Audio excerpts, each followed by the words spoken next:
গাজীপুরের কালীগঞ্জে ডাকাতির প্রস্তুতিকালে দুজনকে গ্রেফতার করেছে থানা পুলিশ।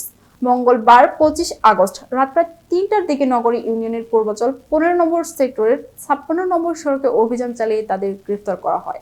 কালীগঞ্জ প্রতিনিধি মোহাম্মদ শাহ নিয়াজের ভিডিও চিত্রে বিস্তারিত। পুলিশ জানায়, সন্দেহভাজন একটি ট্রাক থামানোর সময় ট্রাকের পেছন থেকে 7 থেকে 8 জন পালিয়ে যায়। এই সময় বিল্লাল হাওলাদার ও রবিন নামে দুজনকে আটক করা হয়। গ্রেফতারদের কাছ থেকে তাদের ডাকাতির কাজে ব্যবহৃত উন্নত মানের কাটার, ড্রিল মেশিন, শাবল, লোহার রড ও কাস্তে সহ মোট 9টি সরঞ্জাম জব্দ করা হয়েছে।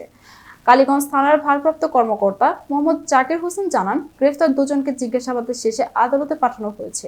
তাদের রিমান্ডে এনে জিজ্ঞাসাবাদ করা হলে ডাকাতির প্রস্তুতি ও জড়িত অন্যদের বিষয়ে আরও তথ্য পাওয়া যেতে পারে।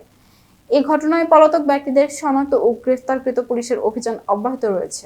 উক্ত সংবাদের ভিত্তিতে সেখানে গিয়ে অফিসার ও ফোর্স গিয়ে সেখান থেকে একটি ডাকাতির প্রস্তুতি সরঞ্জাম সহ একটি ট্রাক জব্দ করা হয় এবং দুইজন আসামিকে আমরা ধৃত করতে সমর্থন হই। এই দুইজন আসামির মধ্যে একজনের নাম হচ্ছে বিল্লাল হাওলাদার আর একজনের নাম হচ্ছে রবিন।